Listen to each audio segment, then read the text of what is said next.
Hello and welcome to Focus on Liberia. Today is Wednesday, another edition of Roundtable Africa. Welcome to our broadcast here, and we are broadcasting from our headquarters in Atlanta. Another edition of Roundtable Africa. We dearly want to welcome you to this yet another exciting edition of Roundtable Africa. As always, we have the chief discussant of Roundtable Africa, Mr. Sekou Kelleh. Sekou, welcome to Roundtable Africa. Thank you very much, bro. So to see it. Thanks to our viewers. Welcome. I welcome all of them once again to another edition of Focus on Liberia and Roundtable Africa. Thank you. All right. Also, another discussant here at Roundtable Africa is Focus on Liberia West African correspondent based in Freetown, Sierra Leone, Mr. Edward Amara. Edward, we've been having challenges. I'm excited seeing you today. Another edition. How you feeling? How is the homeland there in all the way Freetown? Sierra Leone is fantastically good, and I'm extremely happy to be part of this wonderful program again. It's actually not been. I have actually not been happy. I know. Not been back over the past 2 or 3 weeks now, but I'm actually very, very happy now since I have reconnected, and I believe that the program is going to be fantastic. Thank you so very much again, folks. Mr. Edward Amara, he's joining us from all the way Freetown, Sierra Leone. And folks, welcome to Roundtable Africa. This is one of Liberia's best program on the social media, and where you could find this. Anywhere else? No, only here at Focus on Liberia. Our topic, the consequences of military coup in Africa. That is our topic. If you have been wondering why in the past there were too many coups, and why are we still even hearing about this, you want to be here to get some history lesson about this topic, military coup in Africa. So for the discussion, question number one would be, what is military coup or Codita in the first place? We want to know. Question number two, what are the internal and external causes of military takeover? Military takeover is the same as Codita in Africa. Do you want to know the external and the internal causes of this particular behavior on the part of most military in Africa? You want to be here.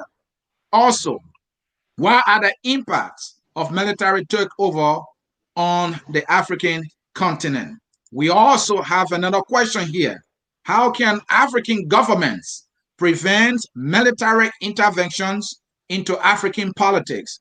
Because we think that it is the military injecting themselves into politics that can lead to all these, kind of military takeover that we call Codita. Well, the discussants are here. They are all set. Let me bring them in here quickly as we start this wonderful discussion. Let me put myself in the middle. We will start with Mr. Edward Amara for our first question. But before we roll in the first question, Edward, I think let's get a little introduction here on the topic. What do you make of this whole idea of coup d'etat in Africa? That is a fantastic question. The whole idea of coup d'etat in Africa is just a type of phenomenon that started as earlier as in the 1950s when Africa got her independence. Mm-hmm. You see, coup d'etat, just sometime before coming to the definition of topic, mm-hmm. is something that actually happens based on the grievances that people may gather. As they normally say, violence is the voice of the unheard. So normally we experience coup d'etat in Africa when things are not actually going as the way everybody expected it. We know Africa is our motherland, and we expect things to happen the way it should happen. We should live under absolute free, fair, and we should have that equity of living. But if things like that are definitely lacking, and we see a few amount of people enjoying the facility that everybody should have enjoyed, you must expect that coup d'etat must take place in certain countries. Thank you so very much. Let me bring in Sekou for your opening statement on this very important topic, coup d'etat. I mean, why are we discussing this in the first place? Somebody might be wondering.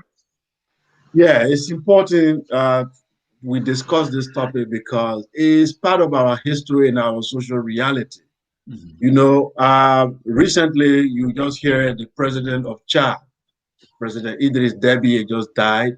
He passed away on the battlefront. His rebellion coming to take over his country. He has been battling the rebellion for the past few years, and eventually they got him 2 days after he was elected. So you can call that a coup, even though, yeah, they were not able to remove him from power. His son were able to take over. But these are reality, political reality of our continent. Always we have this issue of people trying to take our power through the means of force or arms. And also is our historical reality. Because when you look at Africa, Africa was used to be called the continent of generals. There was a moment where almost 80% of Africa was ruled by generals all over. Okay, and now later there was a period where we call the African or founding fathers, where we have all the presidents used to walk around as president for life. So this is our historical reality. We need to discuss it in order for us to understand our future and where we are going to prevent some of these things from happening. Thank you. Let's get to our first question here. And question number one is, so let's know what is actually this Codita, after getting a little synopsis of it. And let me start with you again, Mr. Amara. What is Codita? Well, Codita, I think, is a French word, and it just means like a kind of blow up state or a stroke in government.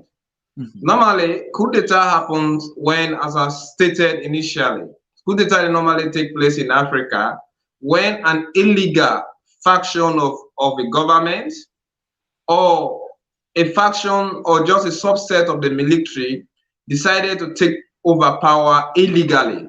So coup d'etat is an opposite of a legitimate government. Each time, and normally we see coup d'etat happening when it normally happens from a subset, even an inferior army take over the governance of a country because they feel deprived. They feel that the manner in which the country should be managed, it is no longer governing its own. So they normally involve in. So coup d'etat in essence here is just an illegal way of taking over power from a legitimate elected government for them to turn it to be on their own. That is just the simplest meaning of coup d'etat. And Edward, does it have to always involve the military?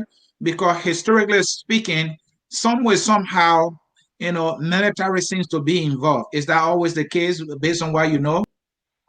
Well, on rare occasion, you see coup d'etat happening without the involvement of the military. However, we see sometimes ago in Madagascar, when you have a president taking the mayor of the city, Rogelina taking over from a sitting president, he did it through violent demonstration. At the end of the day, they overthrew the government. He was not part of the military, but his violent demonstration led to the overthrow of the government. He took over the governance. However, coup d'etat normally happen with the force of the military. As I stated earlier, when coup d'etat happen, it is because each time a government takes over a particular governance of a country, they sign what they call with the people social contract.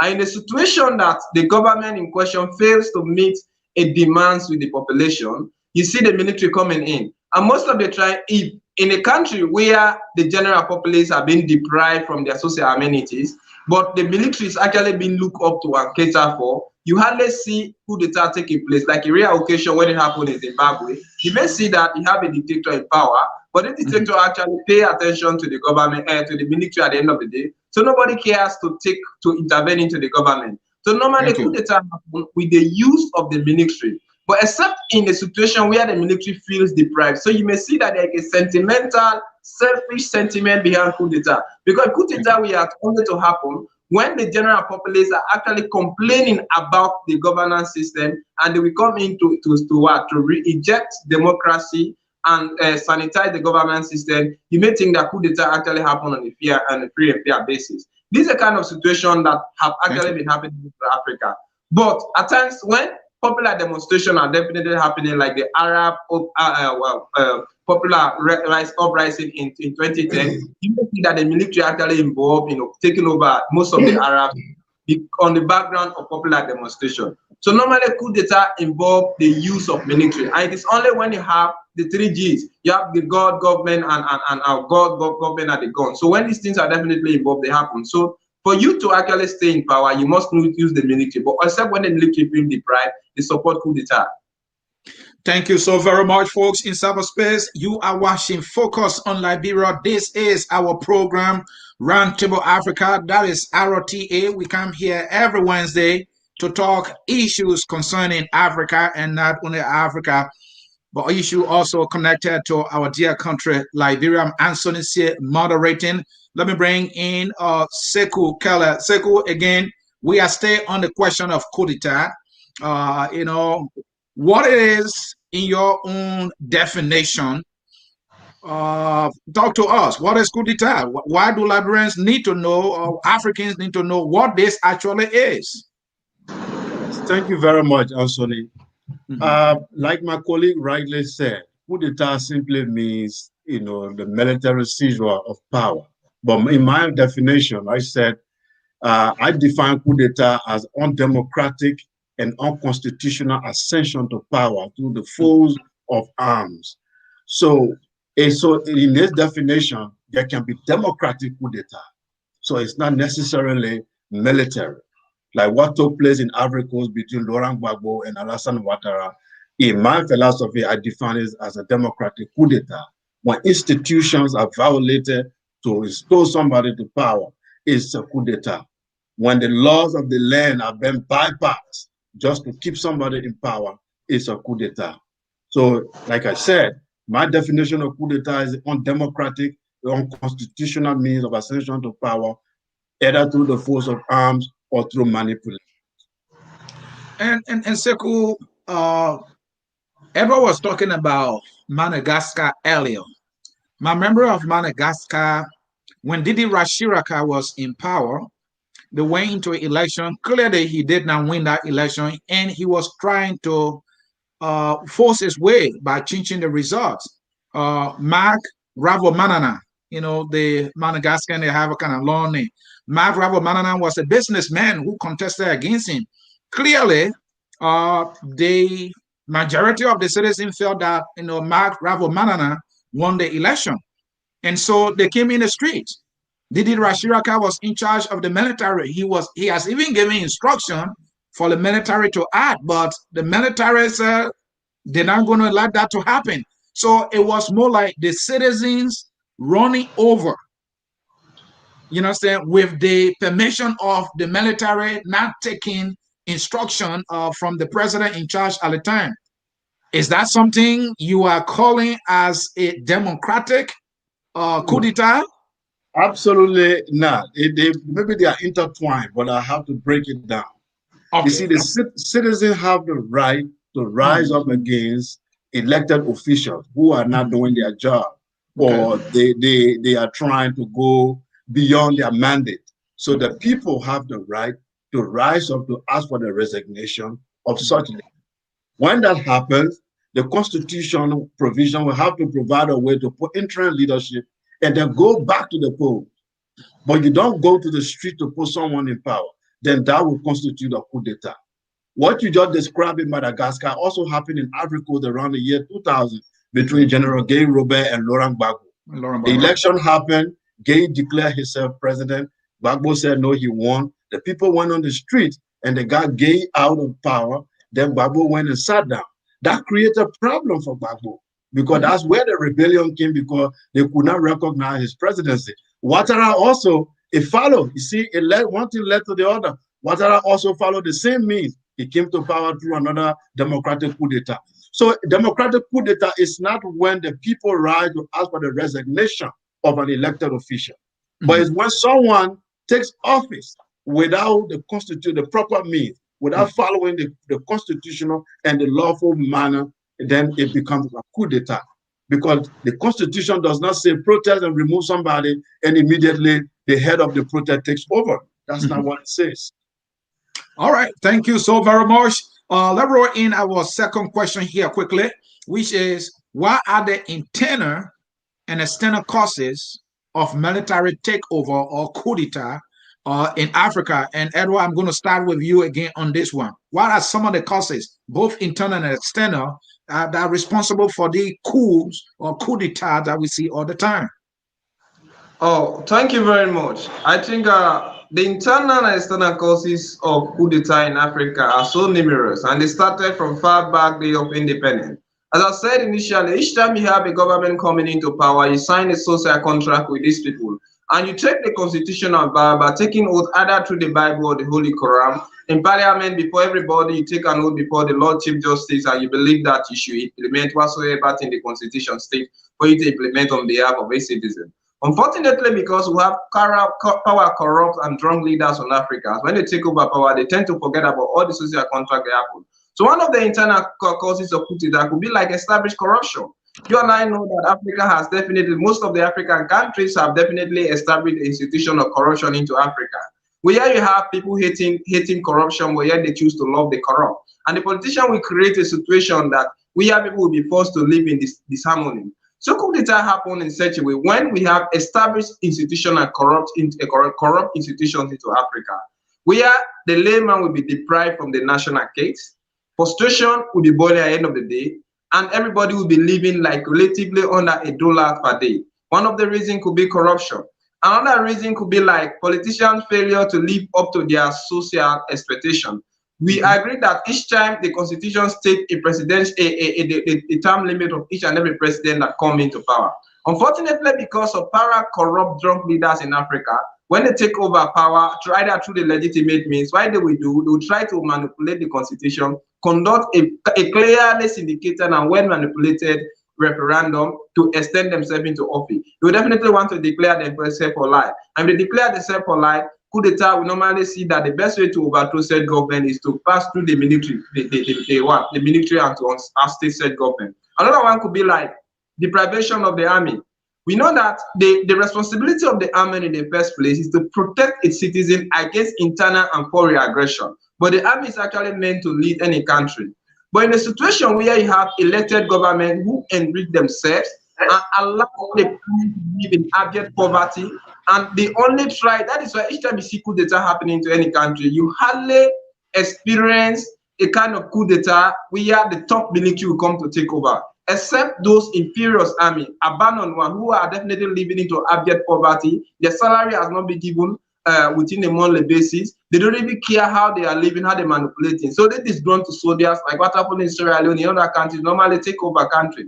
And that could be some of the internal causes, as Kelleh also have a lot to discuss on that. The external one could be like, even just after our independence in Africa, we know that a lot of African countries, we are sent abroad, African young soldiers were sent abroad to gain military training from their lords or their colonizers. And when they gain this military training, they were sent back into Africa.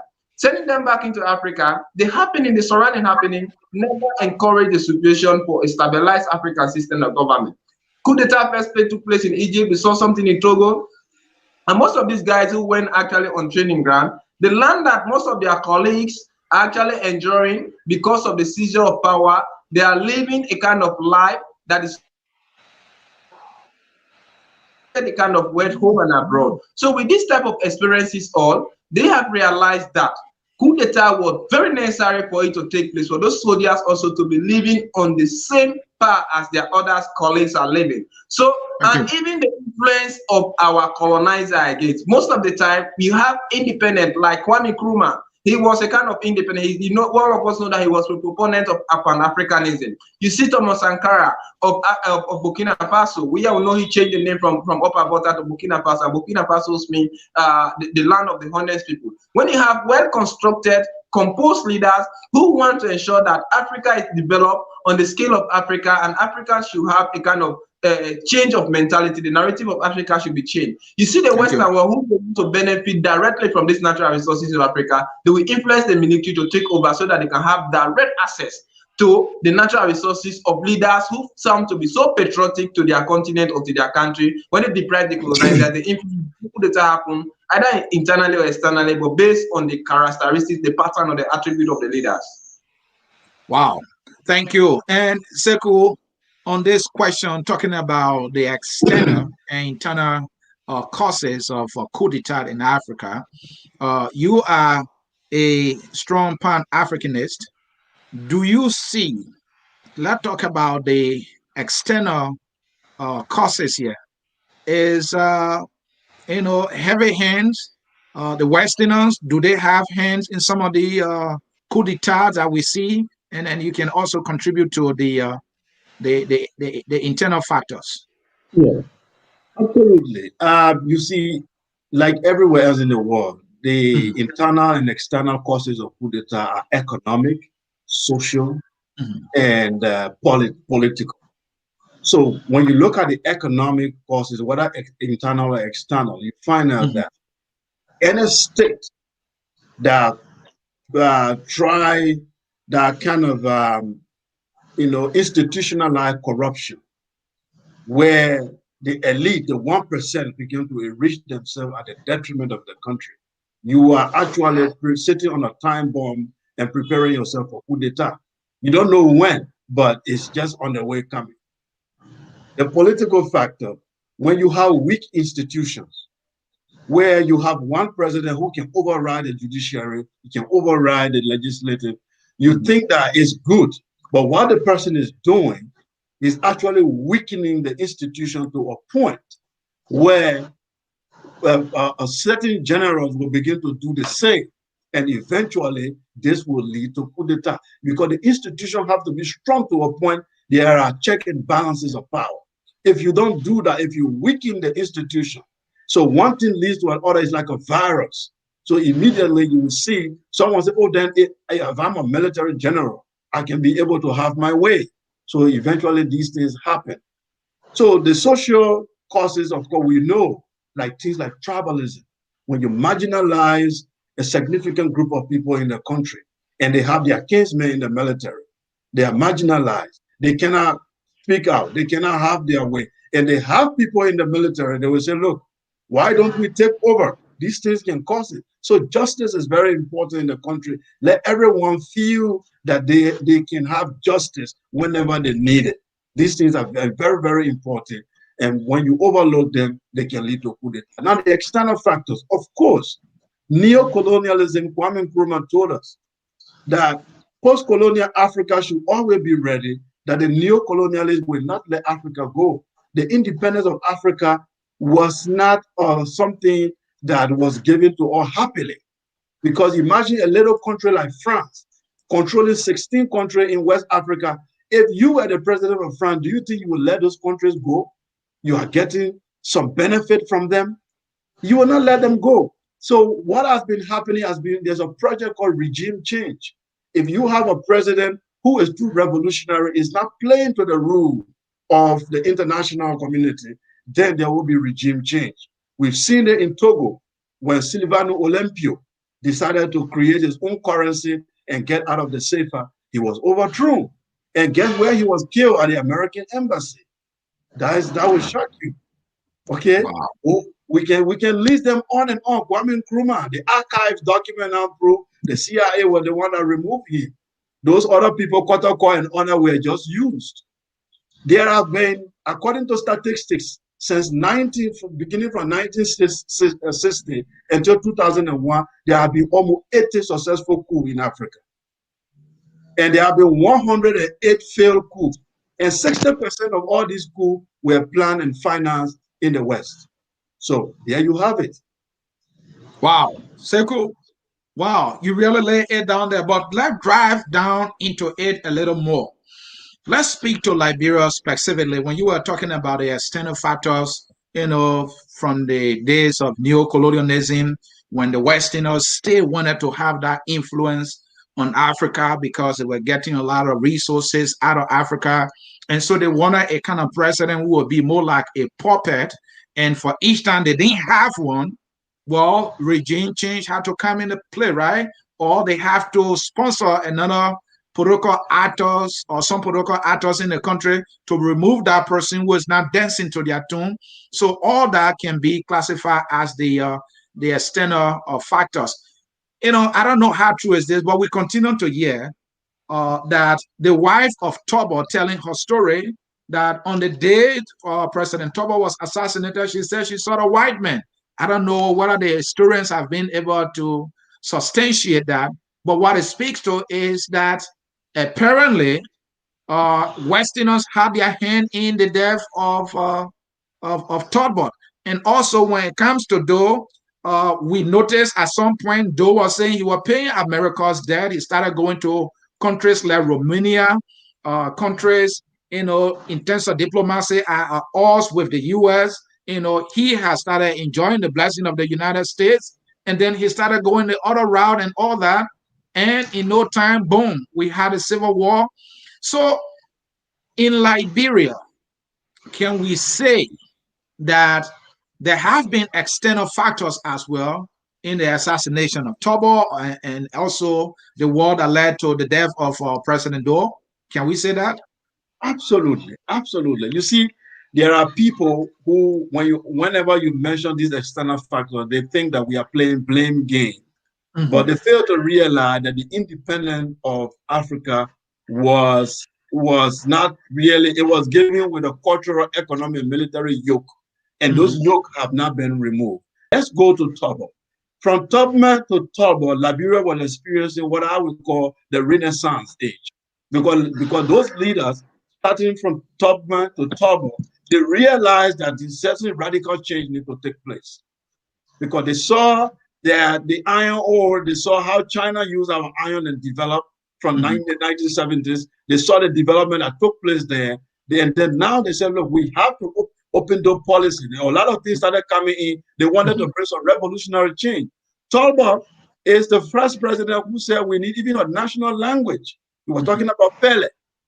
Talbot, Kukatono, he brought a philosophy of development from bed of mattress and all that. And he was doing a lot of things that were about to harm the multinational companies that are owned by United States. Whether we like it or not, Talbot was progressive.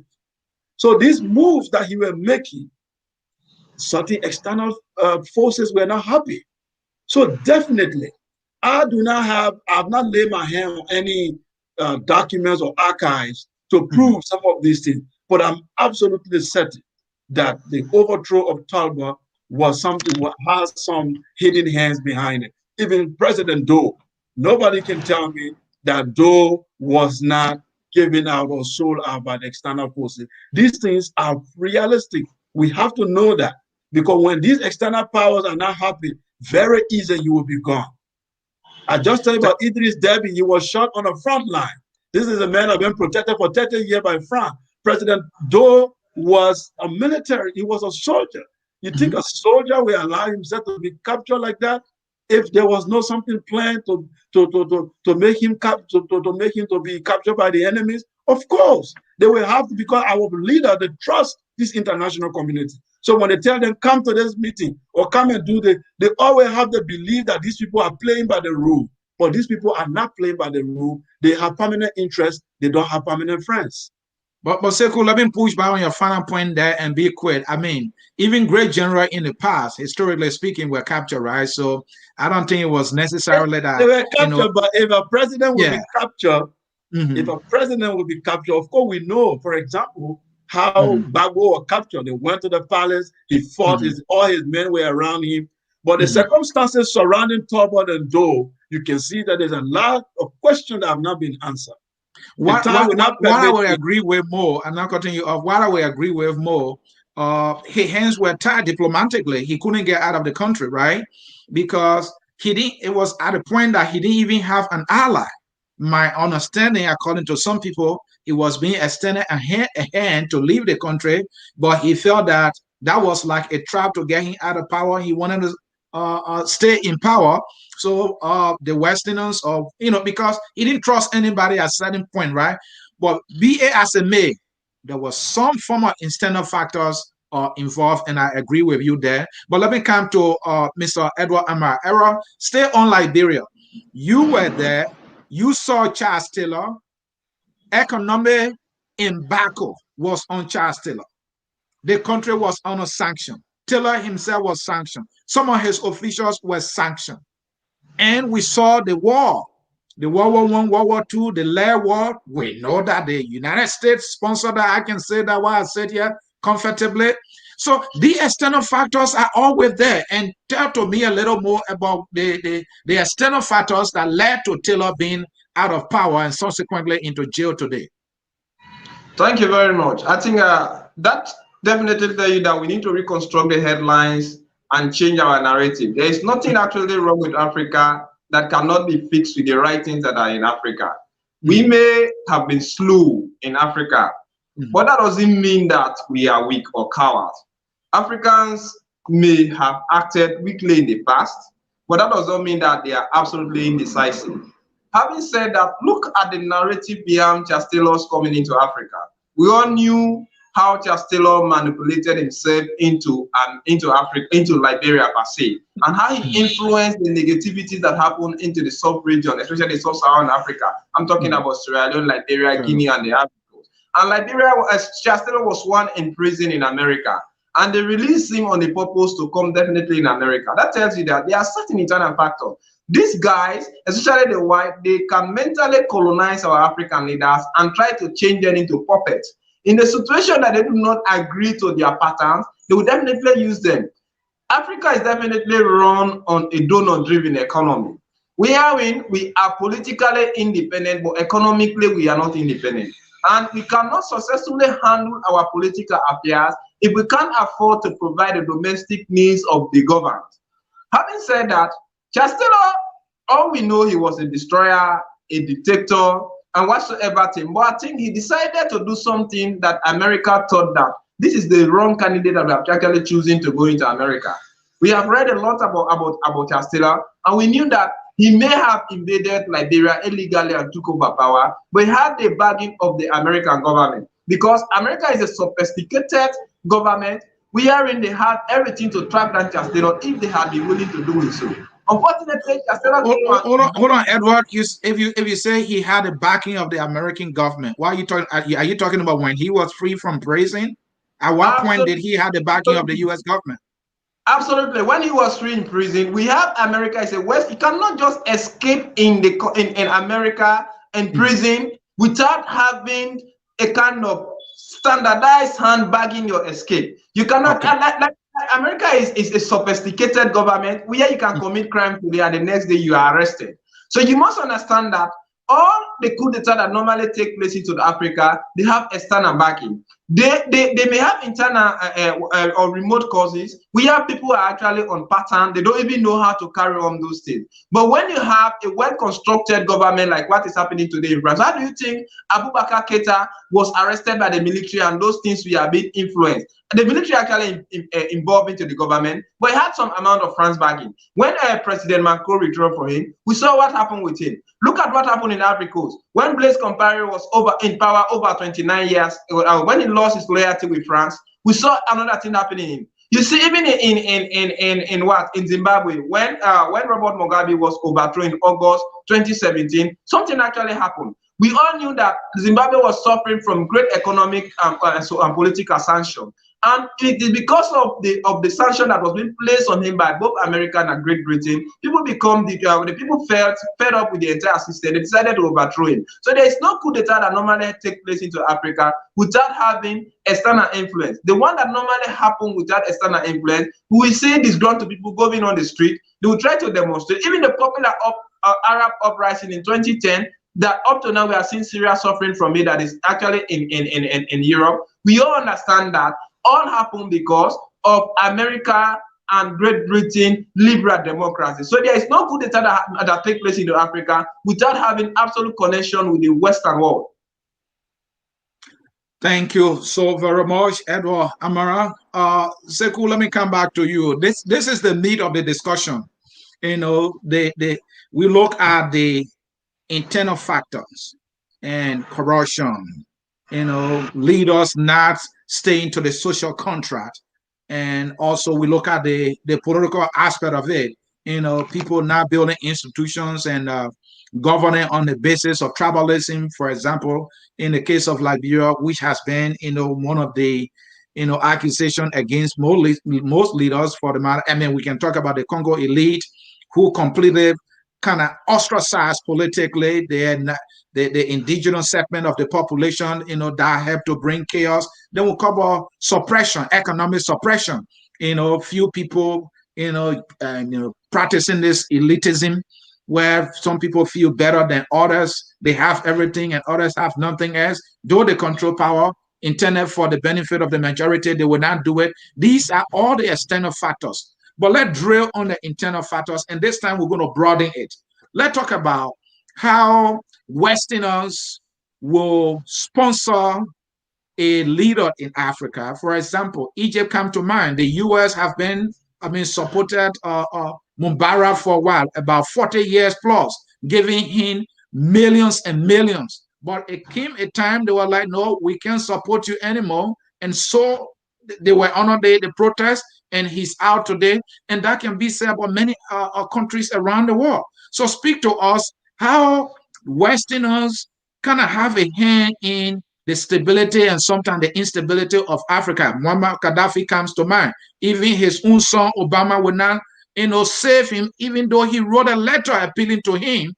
He sponsored a rebel war in Libya. Today, Muammar Gaddafi is out. There's no stability in Egypt, compared to when he was there. So let's talk to that. Let's speak about that. Thank you.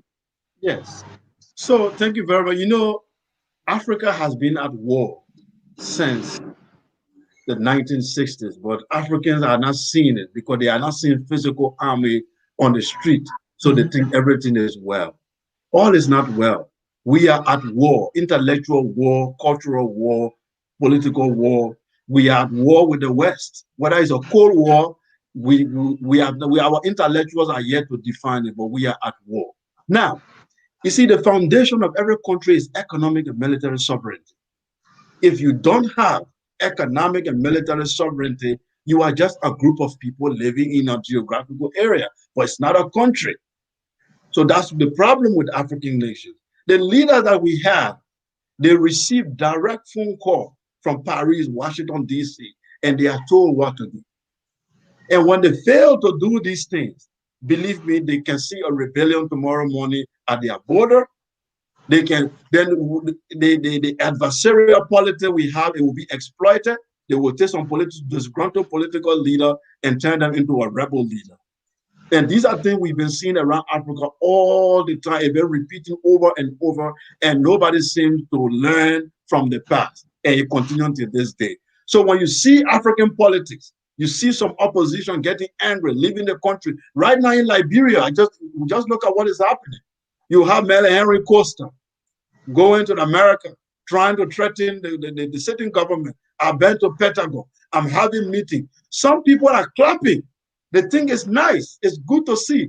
But that's the sign. That's the way it starts. When you have some people like that, easily they can be sponsored and say, go and attack your state, and they will gladly do so. Our politics should be based on patriotism. Our leader, we may not like the way they govern. We can criticize them constructively. We can have non-violent protests. Everything should be based on patriotism.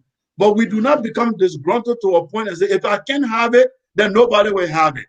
That kind of politics is what we've been playing, and the Westerners are exploiting it. And you don't expect them to do otherwise. They need resources to run their factories. And when they see people who are sitting on gold and playing joke, they will exploit it. There are no permanent friends. When I hear people saying, Joseph Walker in the last interview, when he said, America is our natural ally, is our friend. Without America, we can't go far. No serious people speak like that. Nations do not have friends. They have allies, and allies are based on interest. Your permanent interest is what you look at. It's not friendship. America have no friend. If you betray their interest tomorrow morning, they will put military to your gate. They don't know you anymore. So you have to operate like that as a nation. Africans are not operating like that. They think that they have their Messiah way of thinking and saying that Westerners are our Messiah, and that Westerners are saying that we are ready to kill you as long as we need your resources. And Edward, finally, on this question, I really wanted us to go into, the external here and even link it on the broader scope here. I want to ask you to speak to this idea that African leaders have this mindset that once I have America on my side, I'm good, forgetting to know that America wants to remain the world power. America wants to be the best economy and a stronger economy. America wants to have the best standard of living. They want to enjoy that standing in the world. And that's what makes them the world superpower. And so for our African leaders to always be thinking that dancing to the whims and caprices of these people is any good for them, don't you think they are mistaken, Errol? Absolutely. You see, it is unfortunate that those who are brave in Africa are not leading, and those who are brainless are definitely taking over the situation to lead us. And if you make peaceful change inevitable, you also make violent change unavoidable. I think it is high time our African leaders started thinking outside the box.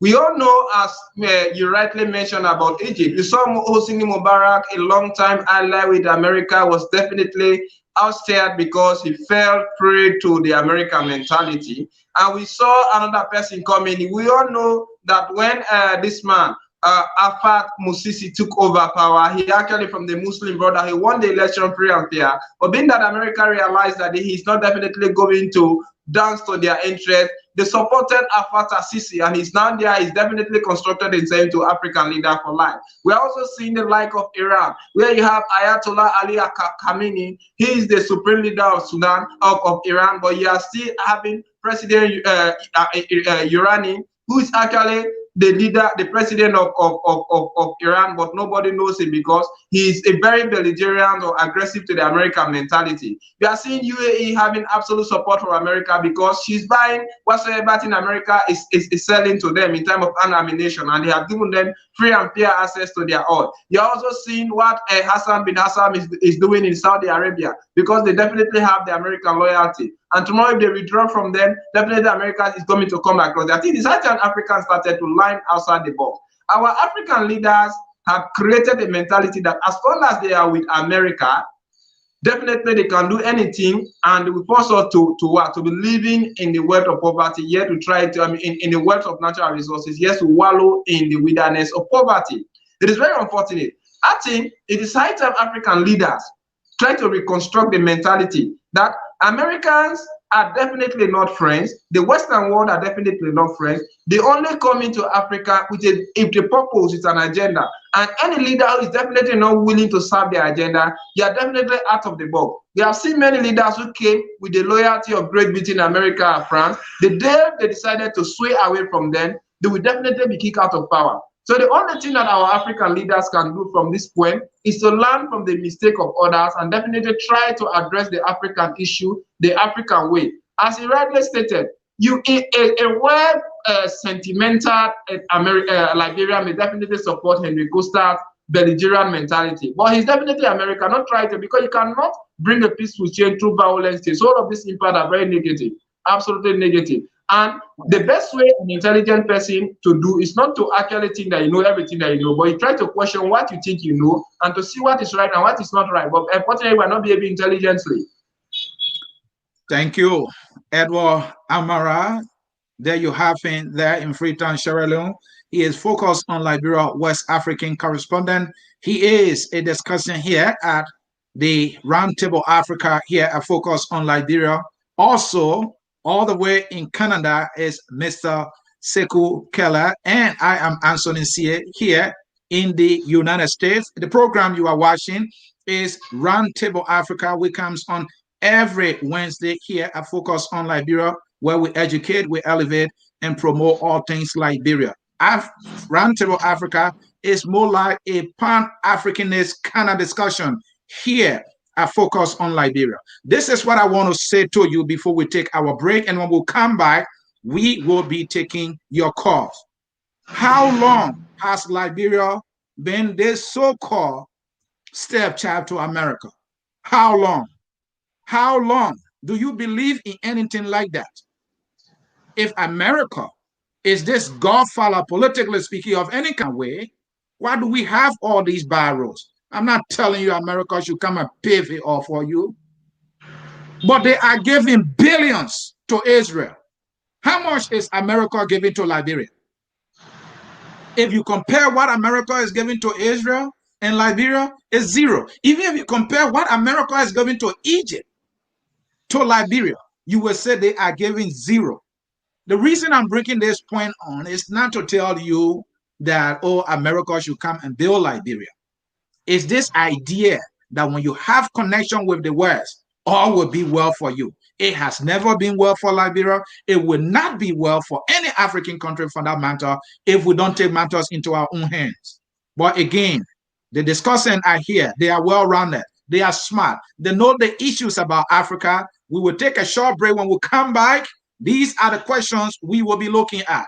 Number one, what are the impacts of military takeover on the African continent? Finally, how can African government prevent military intervention in African politics? They are smart. They will give you answers that when you go home, you will say, I have learned something. We'll take a short break. When we come back, we will be reading your comments. Don't get anywhere. Don't go anywhere. I'm Anthony C. moderating, and this is Roundtable Africa here. I focus on Liberia.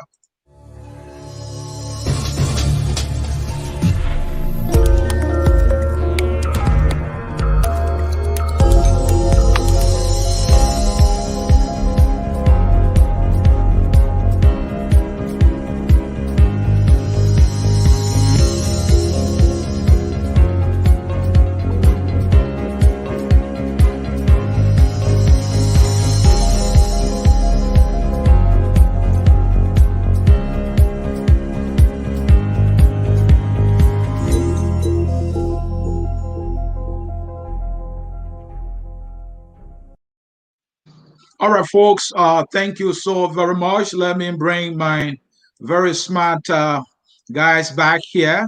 There is Sekou Kelleh there on my right-hand side, the host, and the co-host is Edward Amara on my left-hand side. Let's hear from our viewers here. Jimmy Eastman, for full disclosure, is an affiliate here. I focus on Liberia. He's watching from Washington, D.C. And also, he writes, why is it that African countries have coup d'etats? He's asking question. Why is it that in Africa it is so difficult to transition power peacefully? It is because democracy is not applicable in Africa, or is it that Africans are despotic in nature and do not want to relinquish power? What is the solution? Sekou Kelleh is knocking his head because he likes the questions, and he will provide some answer, Jimmy. So don't cry your own cry. Now, guys are here.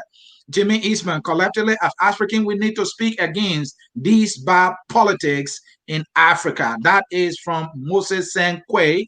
Let's hear from Siata T. Townsend, who has now become one of Focus on Liberia favorite followers here. She writes, I'm watching, or is watching from Houston, Texas. Focus on Liberia. She's expressing some love there. Thank you. We love you back, sister. Fred Dennis Namwe. Kun Namwe is watching from New York. Thank you for joining us from all the way there. Let's hear from Mr. Logan. Yeah, I'm enjoying these young guys' wealth of knowledge. You guys gave hope to Africa and young people. Certainly, the guys do. Where we are. Let's hear from Francis C. Wilson. Sekou Kelleh, well said. Somebody is giving some praises right there. Let's hear from John A. Fuller Jr. He says, Sekou, please give your WhatsApp number. People are asking for the well-rounded discussing here number. So true, America has no permanent friends, but permanent interests. All of America's enemies were once America's friends and allies. Example, Bin Laden was once America's friend in Afghanistan. Saddam Hussein was America's friend during the Iran-Iraq war. So true. Piece of history there for you to chew on. Francis Wilson, Nixon and Reagan tip conversation. Why they spoke with Africans is exactly what US and the UK think about all of the Africans out of Africa. Wake up. That is true. We heard about some recordings. Camera be put into the AU headquarters built by the Chinese. They can see everything. They can hear everything. Africa, you have people. Use them. Although I think I read that one. Let's hear from the man Baton Kula. Israel has a powerful lobby. Egypt is going what America wants with peace with Israel. Liberia had that benefit from the 1940s when America built RRA, Freeport, Omega, VOA, etc. in Liberia. You are no longer strategic for America's national interest. So it is our leaders' job to make us strategic. Make us strategic. That is the work of a leader. It's not to carry back or rise to our people during campaign, complete nonsense and tabata. Tano Gibson writes, I asked Joe Biden on Facebook to lend us $50 billion to connect our counties with road. Maybe the message was received, but you are right. The U.S. only pretends to help us. Tano Gibson, you need to go further. Try and go to the warehouse and shake his hands and talk to him, show him some pictures of our road, and then you will be getting somewhere. Your Facebook message may not call it, just an advice. Let's hear from Baton again, meant to write, doing instead of going. Yeah, Dr. Kula, I recognize that. We appreciate that correction. Ezekiel Kennedy writes, he's watching from Houston, Texas. My man Sekou, it seems to be we're getting some fame from Texas. But Sekou, let me allow you to speak to those questions that were thrown at us here by Jimmy Eastman. If you want them, here they are. Yes. See, this is an important question, and it's all over the Western media. Why do Africans love to stay in power? Why they love to stay in power? It's very interesting. First of all, there are historians who try to give historical reasons for that. Let's say that, you see, Europe has moved on. There are two different revolutions that took place in Europe. You have the political revolution took place, the cultural revolution, then the industrial revolution. I would say three of them. Now, none of that has taken place on our continent. We have colonization. We were having monarchical system of government. We had kings before the European king.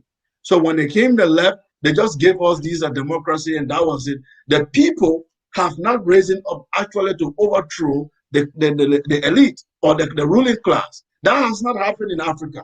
The poor people have now got on the street, united from all ethnic backgrounds, and said, we are changing the elite by demonstration, and then change the system and bring in a democratic system of government, write a constitution that represents the view and the vision of the people. What we have here is copy and paste, and they have been imposed on us. So our leader, in their subconscious mind, they are kings.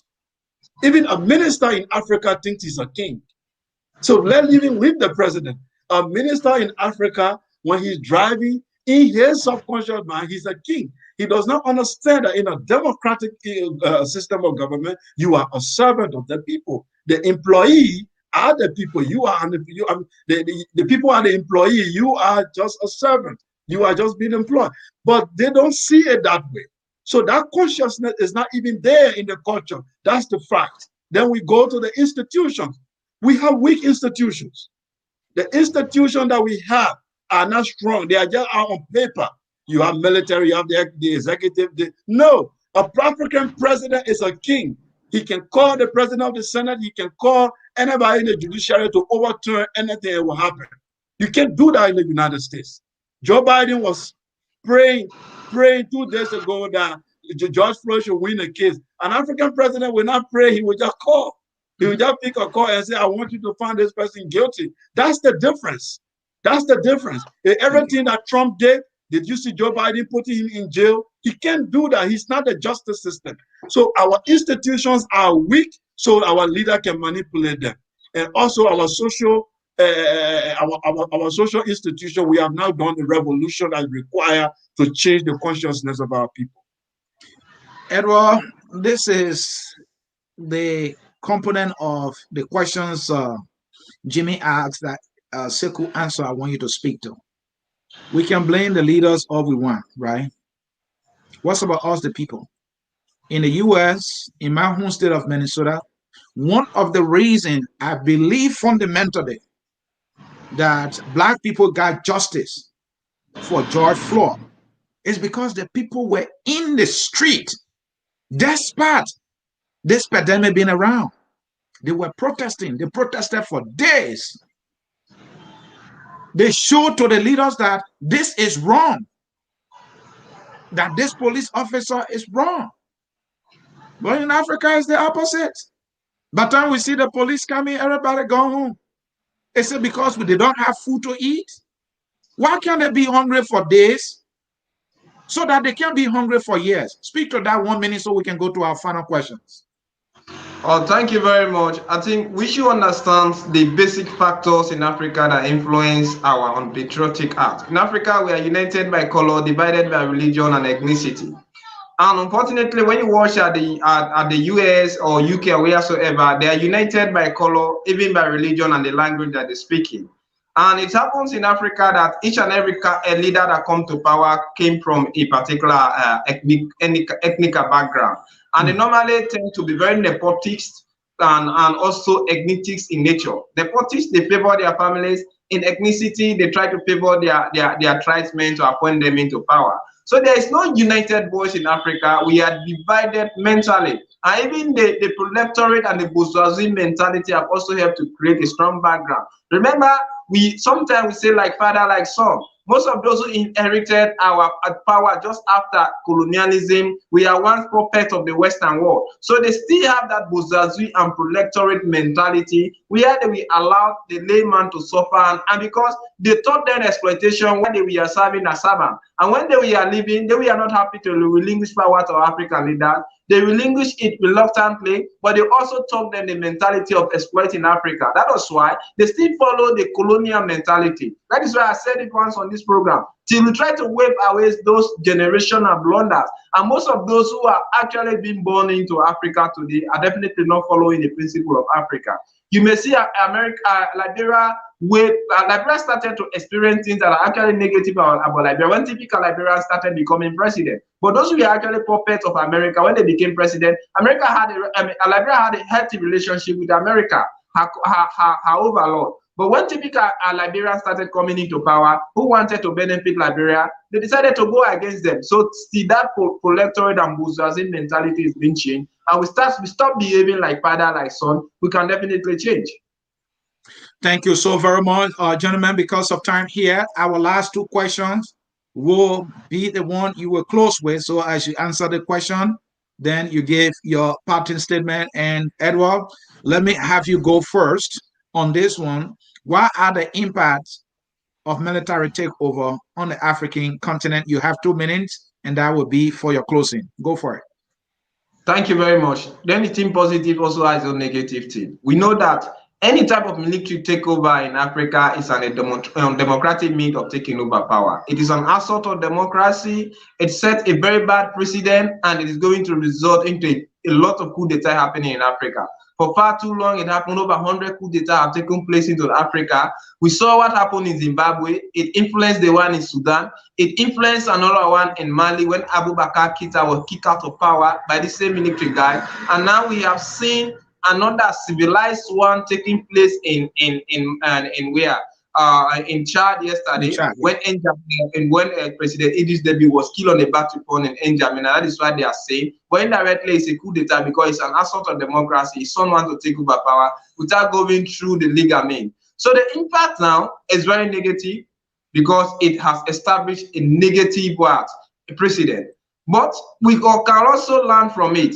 Learning from it positively, African leaders should realize that each time you try to overstay your welcome in power, definitely people will take over you and they try to kick you. Because if you cannot leave power, power will leave you. They say if you can't quit power, power will definitely quit you. And we are seeing most of these military leaders tend to be very strong political leaders. They will try to inject some stability into the government, like what happened when the AFRC took over in Sierra Leone in 1993. They sanitized Freetown. They try to stabilize the civil service, make everybody to be responsible, and at least the people we are somehow free. So military takeover can sometimes be positive, it can sometimes be negative. And most of those strong democracy, strong economy into Africa, we are one created by this military guy. But in the nutshell, it is actually negative, and African leaders should start behaving responsible. Thank you. Good night.